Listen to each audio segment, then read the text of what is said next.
सतर्कता सिर्फ एक शब्द नहीं है, ये तो एक सोच है जो व्यवस्था भी बदल सकती है और भविष्य भी बदल सकती है। ऐसा कहते हैं कि अगर सतर्क होगा भारत तो समृद्ध होगा भारत। जी हाँ, और इसीलिए इस विषय पर विशेष चर्चा के लिए हमने एक विशेष मेहमान को स्टूडियो में आमंत्रित किया है। आइए मिलकर स्वागत करते हैं। दयाल सिंह कॉलेज से प्रोफेसर श्री सुधीर कुमार सिंह हमारे साथ मौजूद हैं। सर, आपका बहुत स्वागत है कार्यक्रम में। सर, चर्चा की शुरुआत यहीं से हो कि आखिर क्या आवश्यकता है ऐसे किसी सप्ताह की, कितनी ज़रूरी है ये सतर्कता से संबंधित जागरूकता लाना? देखिए, कौटिल्य ने अर्थशास्त्र में कहा है कि जैसे मछली पानी में तैरती है तो मछली दो काम कर सकती है, या तो पानी पी सकती है या तो कुछ खा सकती है। दोनों स्थिति में मछली का मुंह खुला रहता है, लेकिन बाहर से देखने से हमको ये विभेद करना बड़ा कठिन है कि मछली कर क्या रही है। तो कौटिल्य कहते हैं कि सरकारी पद पर रहने वाले जो भी व्यक्ति हैं वो करप्ट हैं या नन करप्ट हैं, ये विभेद करना बड़ा कठिन है। इस संदर्भ में सतर्कता की विशेष जरूरत है। जी सर, इस बार का जो थीम रखा गया है, आर शेयर्ड रिस्पॉन्सिबिलिटी, सबकी साझी जिम्मेदारी। सर, क्या इसके पीछे का उद्देश्य और क्या महत्व आप इसका समझते हैं? देखिए, हमने लोकतंत्र अपनाया है। लोकतंत्र में जनता सर्वोपरि होती है, मालिक होती है। तमाम योजनाएं चल रही हैं, लाखों करोड़ों रुपया का होता है हमारा बजट, जनता तक वो नहीं पहुंच पाता है। तो बीच में लीकेज है। तो लीकेज क्या है? वो लीकेज कहीं न कहीं करप्शन है। करप्शन सिर्फ पैसे का गबन है ऐसा नहीं है, करप्शन और प्रकार का भी होता है। लेकिन जो लाभार्थी है, जिसके लिए वो पैसा इच्छित है, वहां तक नहीं पहुंच रहा है, या योजनाएं नहीं पहुंच रही या सुविधाएं नहीं पहुंच रही हैं, ये सारा करप्शन का हिस्सा है। इसलिए हर व्यक्ति को सतर्क रहना चाहिए, इसमें सबकी भागीदारी होनी चाहिए, समावेशी होनी चाहिए, तब सतर्कता जो है कारगर होगा। और जो सरकारी पद पर रहने वाले व्यक्ति हैं वो अपनी उत्तरदायित्व को एक पारदर्शी तरीके से निभाएंगे।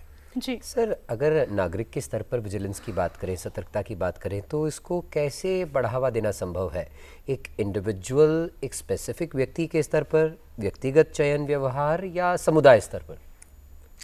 देखिए, सब स्तर पर ये बहुत ही बड़ा है। ये पारदर्शी समाज, पारदर्शी व्यवस्था तब होगी जब हर व्यक्ति उसमें एक एक बूंद अपना योगदान दे, वो समुदाय के तौर पर, वो व्यक्ति के तौर पर। लेकिन लोगों को निराश नहीं होना चाहिए। अगर कहीं उनके ग्रीवेंस को एड्रेस नहीं किया जा रहा है तो उनको निरंतरता बनाए रखनी चाहिए। निश्चित तौर पर उनको समस्या से निजात मिलेगी, लेकिन उनको फ्लैश करना चाहिए कि ये प्रॉब्लम यहाँ पर हो रहा है। जी सर, आम नागरिक के परिप्रेक्ष्य में बात करें तो आपको क्या लगता है सबसे प्रमुख चुनौतियाँ क्या है? शिकायत प्रक्रिया को जानना या सिस्टम में कोई बदलाव को लेकर कुछ ऐसी बातों को महसूस करना? देखिए, सबसे बड़ी समस्या तो ये है कि अभी भी लोग अंग्रेज़ों के व्यवस्था में जो थी कि जो प्रशासन में है वो माई बाप हैं, वो जो साइकोलॉजिकल बैरियर है उसको तोड़ना, वो आज़ादी के 80 साल में हम बहुत हद तक तोड़ने में सफल हुए, लेकिन वो अभी बहुत हद तक बना हुआ है। वो मेंटलिटी जब हम तोड़ देंगे कि ये पुलिस अफसर है, ये एसपी है, ये डीएम है, ये भी हम में से एक है, वो कुछ अधिकारों का उपयोग कर रहा है और वो अधिकारों से वो भी बंधा हुआ है, उसकी भी अपनी सीमाएं हैं, उसकी भी अपनी लक्ष्मण रेखाएं। तो ये जनता में जागरूकता, चूंकि ये एक बड़ी प्रक्रिया और बहुत बड़ा समाज है हमारा, 140 करोड़ के हम देश है, तो प्रक्रिया का डिसेंट्रलाइजेशन होना चाहिए, जागरूकता का। जितना डिसेंट्रलाइजेशन होगा उतने सतर्कता बढ़ेगी। तो सर, क्या लगता है आपको, अगर सतर्क रहेंगे नागरिक, विजिलेंट रहेंगे, तो क्या इससे हम गुड गवर्नेंस हासिल कर पाएंगे?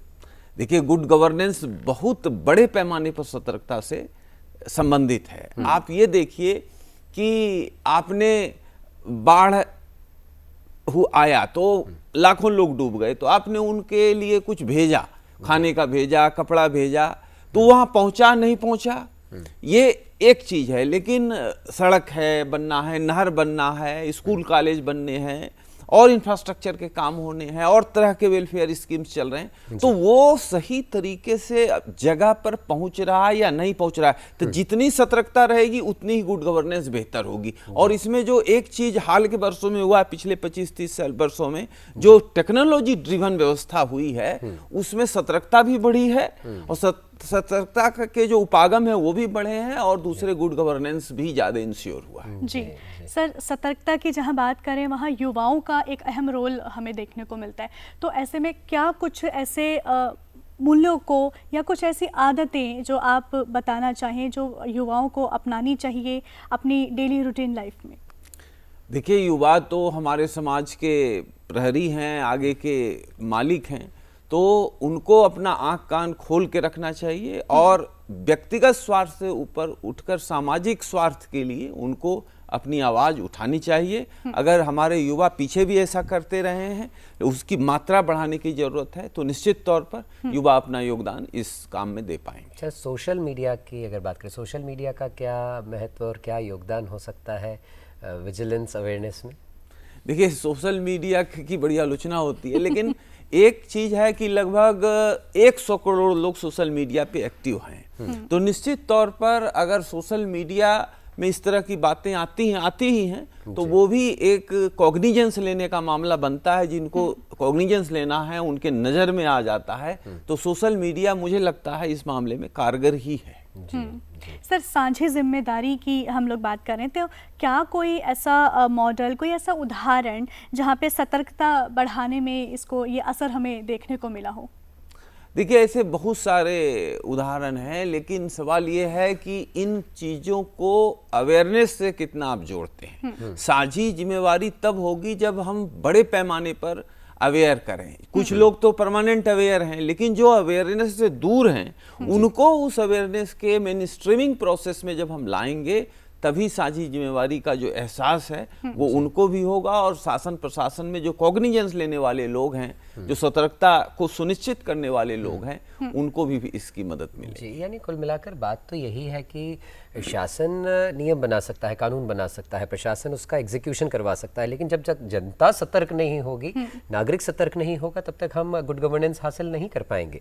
सर, आपसे ये भी जानना चाहेंगे, दैनिक स्तर पर, दैनिक रूप से अगर बात करें, कुछ ऐसी बातें जो एक आम नागरिक को प्रैक्टिस करना चाहिए, अपनी आदत में शुमार कर लेना चाहिए। अगर मैं कंज्यूमर्स की बात करूं, प्रोड्यूसर्स की बात करूं, उदाहरण के तौर पर बिल लेने की बात करें, तो ऐसी कुछ बातें जो आपको दैनिक रूप से अभ्यास करना चाहिए, प्रैक्टिस करना चाहिए अपनी डेली लाइफ्स में?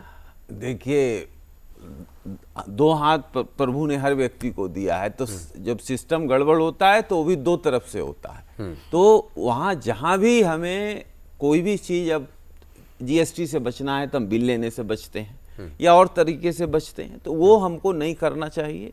नंबर 1। नंबर 2 कि हर आदमी के हाथ में मोबाइल है।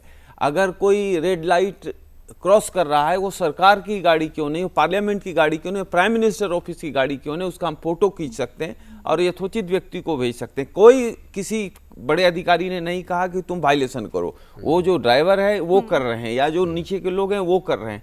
तो ये भी फ्लैग करना हमारा दायित्व बनता है। तो हर आदमी छोटे छोटे स्तर पर चीज़ों को कर सकता है और उससे बड़े स्तर पर एक एडिक्वेट रिजल्ट आएगा। क्यों, क्या कारण है कि अमेरिका के या यूरोप के शहरों में रेड लाइट आते लोग रुक जाते हैं और हमारे यहाँ रेड लाइट इधर उधर देखा पार कर जाते हैं? इसका शिथिल व्यवस्था जो है, ये पारदर्शिता से ही दूर होगी और सख्ती भी होनी चाहिए। खास करके सख्ती कोई जेल भेजने से कुछ नहीं होता है। अगर अमेरिका में आप रेड लाइट वायलेशन करते हैं तो $500 चार्ज है, यहाँ 5000, 500, 200 तक है।